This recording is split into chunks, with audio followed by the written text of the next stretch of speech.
Sí es cierto que Europa ha perdido sobre todo a raíz de la crisis de 2008, buena parte de su inercia, del ímpetu con el que llegaba. O sea, los años 60, 70, 80 son de mucho ímpetu de construir, en fin, una realidad política y económica. Es cierto que en los años 90 se economiza mucho, es decir, que se busca mucho más el desarrollo de un mercado económico común que de cuestiones políticas, y toda esa inercia se rompe casi de un día para otro con la crisis de 2008.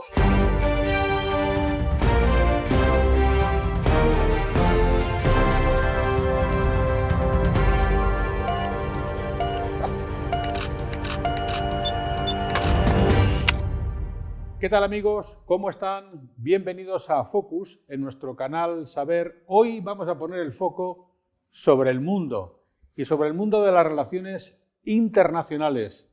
Un proceso cambiante, permanente, que en este año de 2023 está experimentando un año trepidante. Y vamos a hacerlo con un grupo de profesionales que saben de sobra lo que está pasando y con uno de sus máximos representantes, con Fernando Arancón, que es el responsable del orden mundial. ¿Qué tal, Fernando? Bienvenido.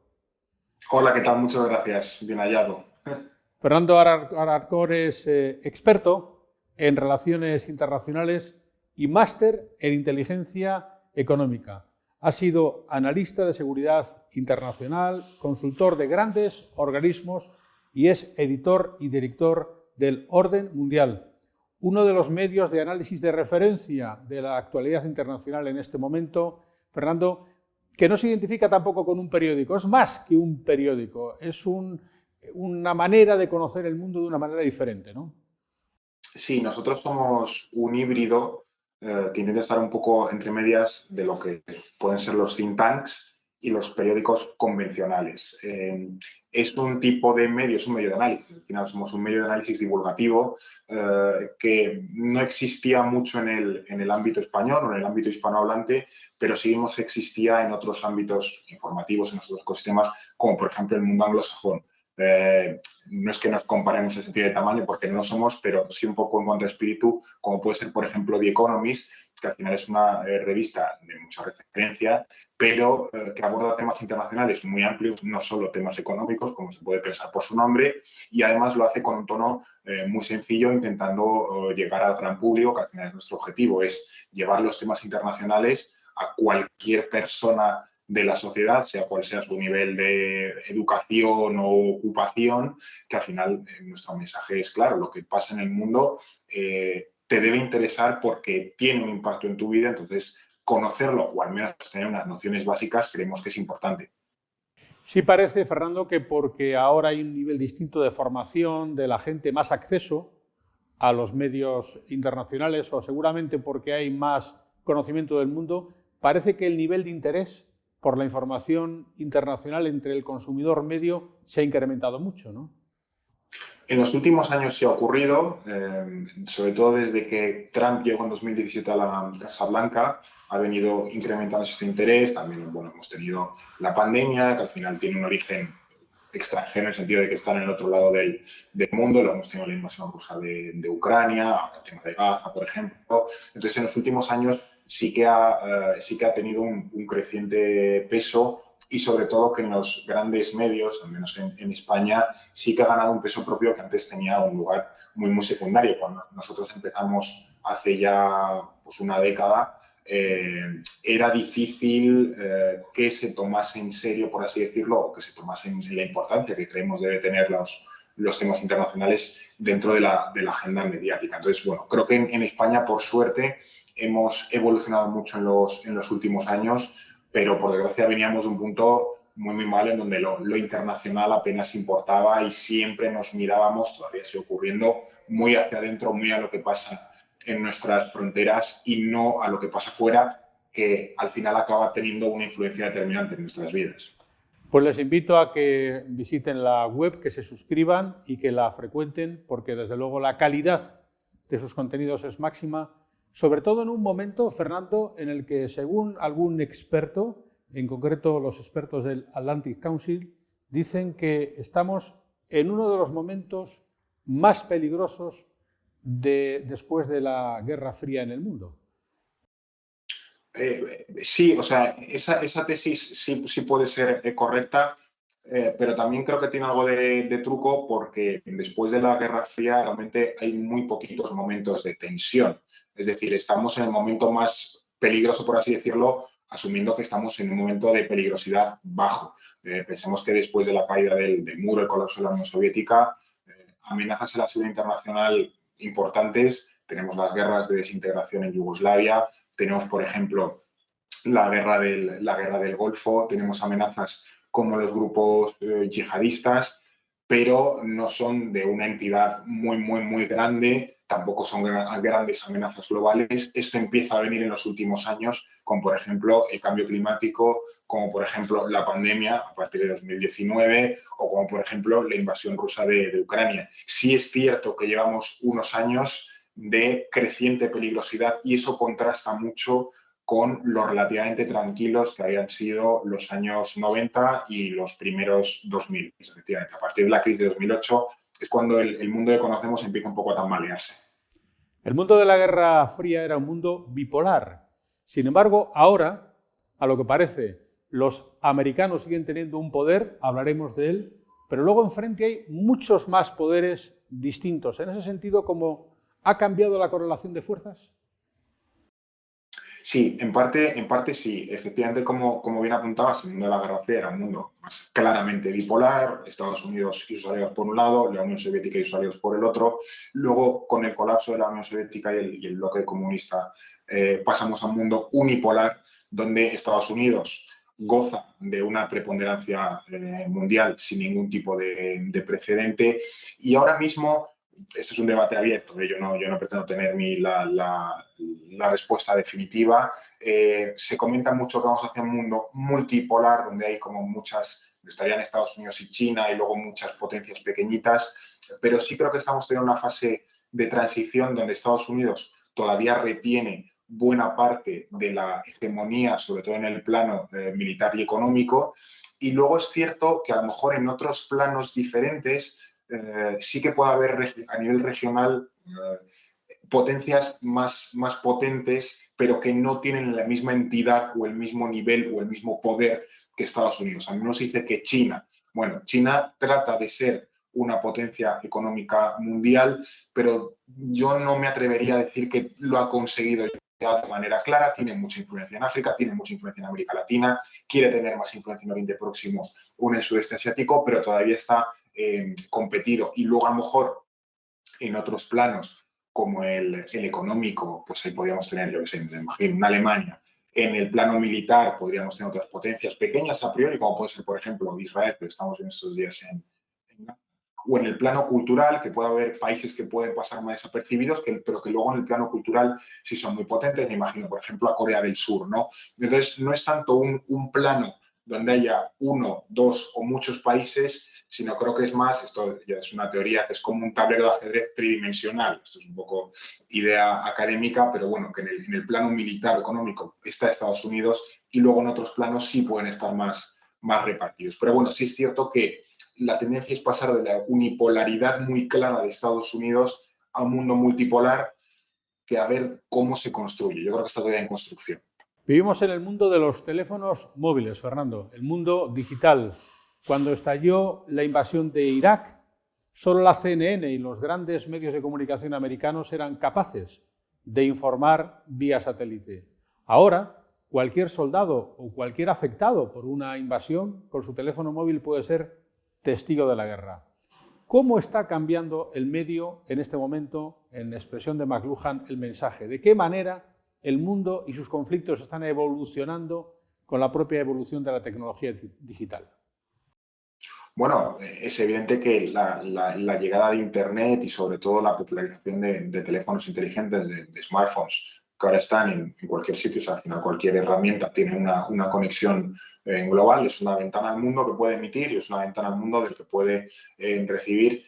Eso, en la teoría, hace unos años se asumía como la panacea, como una revolución sin precedentes, donde iba a llegar una especie de ideal democrático, donde todos iban a estar maravillosamente informados, como un mundo más perfecto gracias a la tecnología, pero es cierto también que se nos ha dado un poco la vuelta en buena medida, porque al final un teléfono es una herramienta extremadamente poderosa, porque al final, ya digo, es una ventana al mundo y a menudo no hemos sido preparados para entrar en ese mundo o manejarnos en esa ventana, y de ahí vienen problemas tan graves como la desinformación, ¿no? Que al final se recibe tanta información y como no se tiene unos conocimientos como para generar un criterio con el que poder cribar, pues eso lleva a cuestiones bastante graves, que ya hemos visto todo el impacto que puede tener la desinformación, tanto en campañas electorales, ahí está Estados Unidos por 2 veces, 2016 y 2020, como también puede estar la cuestión, hasta ahora en Estados Unidos se les está juzgando e investigando todo el tema del oligopolio tecnológico, ¿no? Al final, muchas de estas tecnologías, que son absolutamente revolucionarias, están en manos de unas pocas empresas y, como ya ocurrió otra vez en el pasado con otros sectores, me imagino, por ejemplo, el petróleo, pues está en tela de juicio hasta qué punto que todas esas tecnologías o todo ese poder esté concentrado en unas pocas empresas es seguro para al menos las democracias occidentales. ¿Se podría hablar en este momento de una cierta crisis de las democracias liberales a tenor de los graves problemas de organización interna que tienen países grandes como Estados Unidos, las crisis en Francia, los problemas de sucesión de los primeros ministros en el Reino Unido, algunos partidos pequeños condicionando elecciones en España o incluso en Italia? ¿Las democracias liberales están atravesando una cierta dificultad? Bueno, indudablemente no están en su mejor momento, eso es evidente para cualquier persona que salga a la calle. Si nos remontamos a los años, yo qué sé, 60, 70, 80, las democracias liberales occidentales sí tenían mejor salud que la que pueden tener ahora. Pero a mí también me gusta recalcar que los sistemas democráticos, aunque en apariencia sean frágiles o tengan una apariencia frágil, realmente en esa fragilidad está su fortaleza. Y es que al final son sistemas mucho más resilientes, mucho más, con unos cimientos mucho más profundos, mucho más descentralizados que regímenes autocráticos que a lo mejor de puertas para afuera intentan demostrar su fortaleza, pero que luego de puertas para adentro pueden estar absolutamente carcomidos y en cuestión de semanas pueden colapsar. Y hay mil ejemplos de dictaduras o regímenes autocráticos que en los últimos años han colapsado casi de manera repentina, mientras que las democracias no han colapsado. Es decir, al final podemos pensar que la desinformación o los discursos nativistas o nacionalpopulistas o incluso el Brexit son golpes a la democracia, que en cierta medida pueden serlos, pero todas las democracias han sobrevivido esos golpes. En cambio, tenemos muchos regímenes autocráticos que han tenido, yo qué sé, las revueltas árabes de hace una década son un buen ejemplo, que tuvieron una serie de revueltas populares y el régimen político colapsó de lleno, los dictadores o murieron o se exiliaron, en fin, o derivaron en guerras civiles. Eso en los regímenes democráticos no pasa. Entonces, creo que a menudo, y eso es una fortaleza, criticamos más a las democracias liberales porque se puede hacer, pero creo también que tendemos a subestimar la propia fortaleza de los regímenes democráticos. Vamos a hablar un poquito de Europa, porque en este escenario mundial, como dijo un líder americano, cuando llamo a Europa, no sé a quién llamar. Parece que Europa sigue ofreciendo una imagen de división entre el gobierno, la Comisión. Parece que Europa sigue siendo un gran entramado de países diversos. ¿Tú crees que ha alcanzado ya su identidad o que todavía Europa está buscando su autor?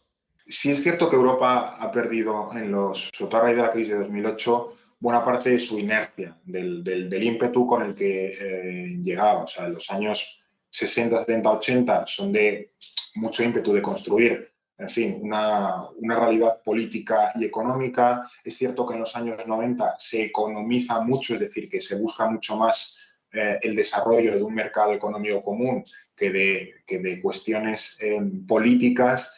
Y toda esa inercia se rompe casi de un día para otro con la crisis de 2008 y sobre todo el auge brutal del escepticismo, de cuestiones como el Brexit, que son duros golpes en la legitimidad de la Unión Europea. Sí es cierto, por ejemplo, que con la respuesta a la pandemia, a través de soluciones colectivas, sí creo que se ha podido al menos recomponer un poco o no, al menos no seguir cayendo en la espiral en la que estaba desde 2008. Sí creo que la Unión Europea ha remontado un poco o ha ganado algo de oxígeno, pero sí es cierto que ahora mismo creo que el gran problema es que no hay una posición común o una idea compartida de a qué tipo de Europa se quiere avanzar.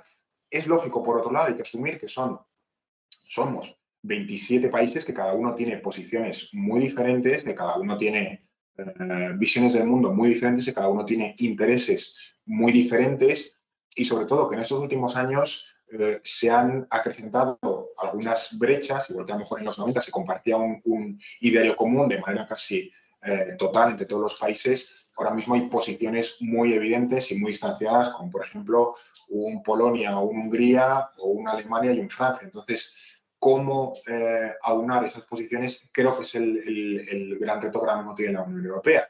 Bien es cierto, ahora que se habla también, por ejemplo, de la ampliación hacia países balcánicos, también ha salido este debate, no es que lo saque yo, cambiar los mecanismos de decisión. Ahora mismo en la Unión Europea se exige unanimidad para tomar todas las grandes decisiones, lo que en la práctica supone que cada país tiene derecho a veto. O sea, si un país se planta, como le falta unanimidad, no hay más narices por donde pasar. Entonces, seguir ampliando el club comunitario a más países sin haber reformado las normas de decisión, sí creo que puede llevar a acrecentar todavía más la parálisis, ¿no? Entonces, sí creo que la Unión Europea debería antes parar un poco a ver dónde está situada, reformar la forma de funcionar y luego seguir avanzando ya teniendo mecanismos mucho más ágiles para poder seguir avanzando que lo que hace ahora. Y hablando del orden mundial con Fernando Arancón, de repente llegan los Emiratos, esos pequeños países del Golfo con muchos petrodólares que no solamente contratan futbolistas y organizan mundiales y compran participaciones en compañías telefónicas, sino que empiezan a tener un peso importante en los conflictos internacionales entre Oriente y Occidente. ¿Estos nuevos países del Golfo van a tener un protagonismo mayor, creciente, veis vosotros, en el futuro? Claro, es que por eso decía antes que la multipolaridad o la hegemonía en general en el mundo actual ya no es tanto o no solo ser un país grande en el sentido de extenso, tener un ejército potente, tener una economía muy grande. Ya hay cuestiones de lo que se llama poder blando, de influencia cultural, que también tienen muchísima incidencia. Emiratos Árabes o Qatar, Bahrein, Kuwait, incluso Arabia Saudí, no tienen mucho poder político, tampoco tienen ejércitos muy poderosos, tampoco tienen una economía nacional muy potente, lo que tienen es un sector extremadamente rentable que les hace ganar una influencia a nivel estructural pues muy considerable. Claro, ahí está la base también de saber invertirlo bien. Hay países que han dilapidado completamente esa bendición de los recursos naturales y hay países que han sabido gestionarlo bien, al menos de momento, y sobre todo están buscando invertir en sectores que cuando el tema de los hidrocarburos, antes o después, acabe sucedido por Dios sabe qué combustible o qué energía, ellos puedan seguir funcionando y teniendo esa influencia a nivel global. Estos países del Golfo, pues efectivamente se están posicionando, por ejemplo, a nivel deportivo, sobre todo con el fútbol. Pero luego también se están posicionando como hubs aeroportuarios que conecten los mercados europeos con los mercados de Asia-Pacífico, porque al final cualquier vuelo que ahora cojamos en Europa hacia, por ejemplo, China, Japón, Tailandia, Vietnam y demás, hace escala o en Qatar o en Emiratos Árabes, sea en Dubái, sea en Doha, sea en Abu Dhabi, lo que nos imaginemos. Entonces, eso también te da, ser un punto de conexión, por así decirlo, también te da una relevancia muy importante. Y no pensemos que esto es anecdótico, es que esto va a ir a más. Cada vez el siglo XXI permite a los países aprovechar cada vez mejor ciertas ventajas competitivas o ciertas especializaciones y muchos países están empezando a ver la tecla de que a lo mejor pueden ser una potencia, no sé, en un estilo de música muy concreto, como le pasa a Corea del Sur o en una industria muy específica. Eso es el mundo actual también al que vamos.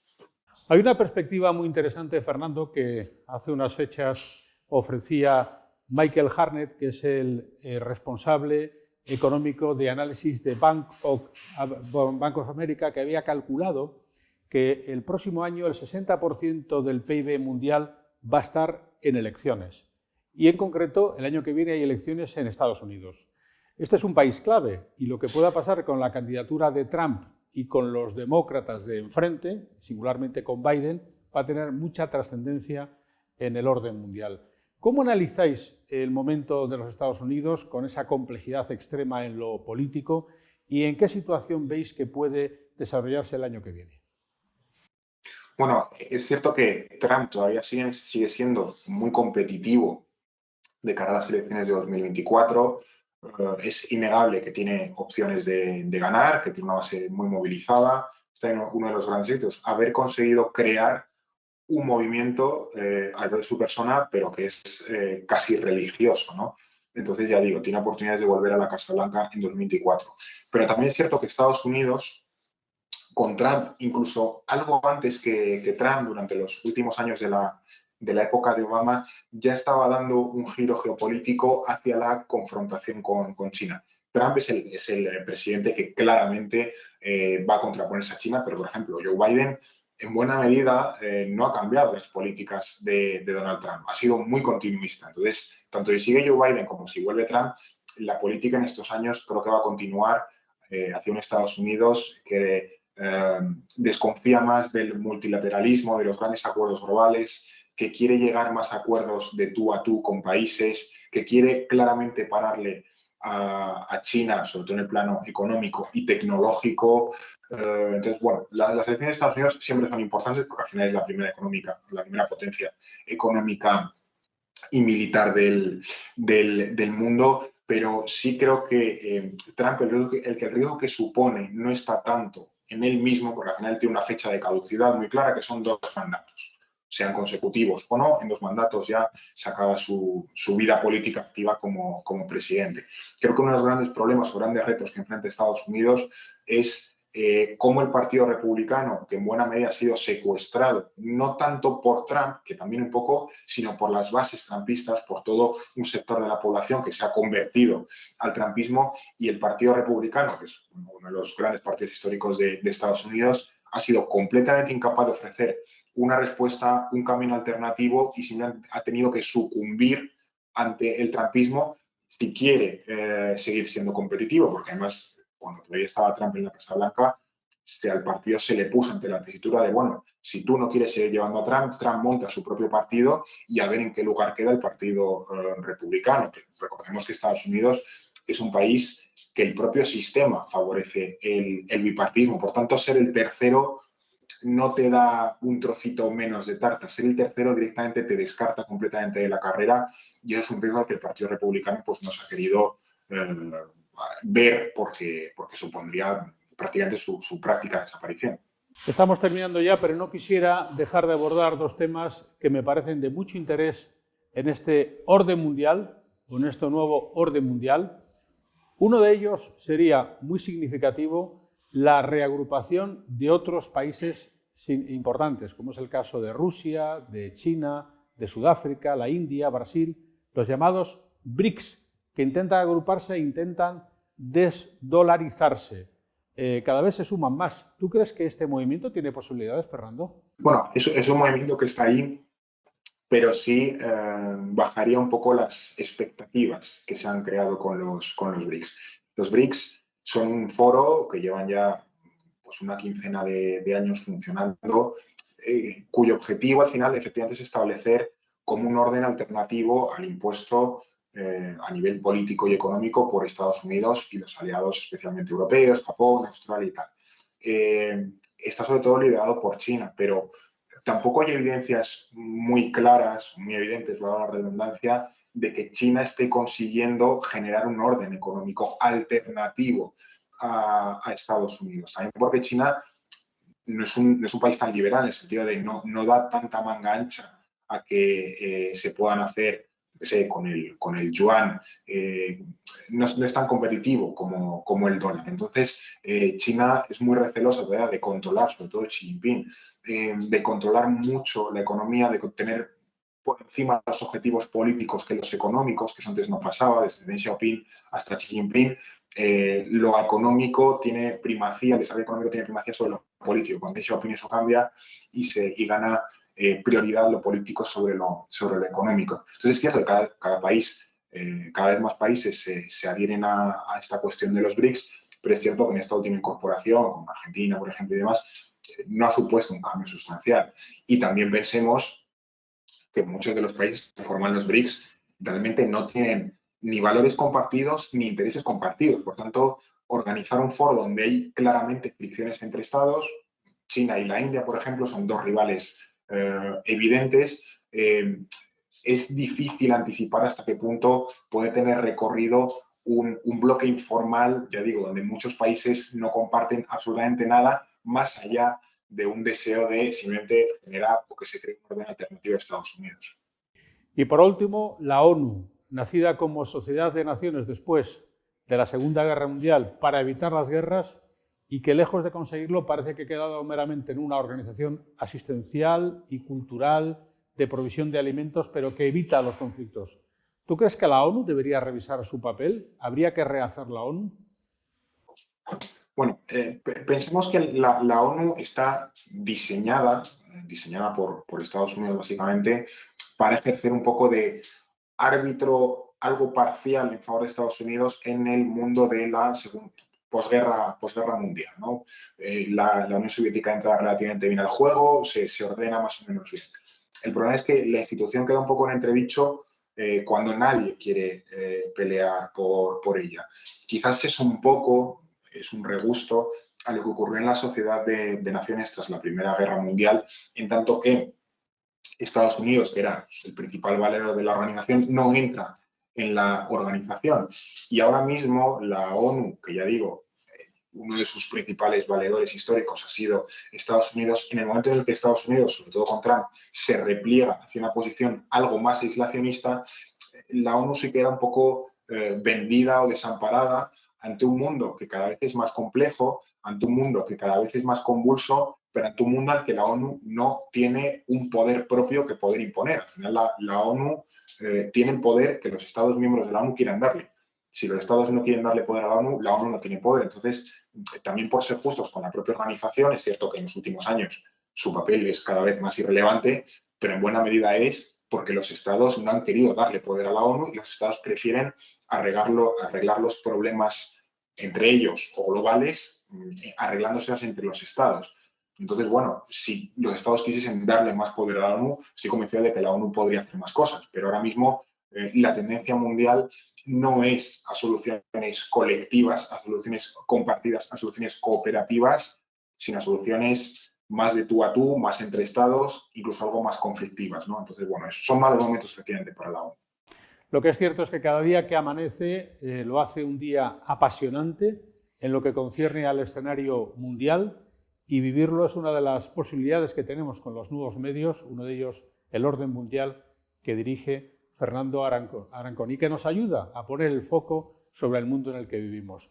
Gracias por acompañarnos esta tarde aquí en nuestro canal Saber y seguimos muy pendientes del Orden Mundial. Muchas gracias, un placer. Y a ustedes también les emplazo a nuestro próximo encuentro aquí en Focus con los temas de interés en el canal Saber.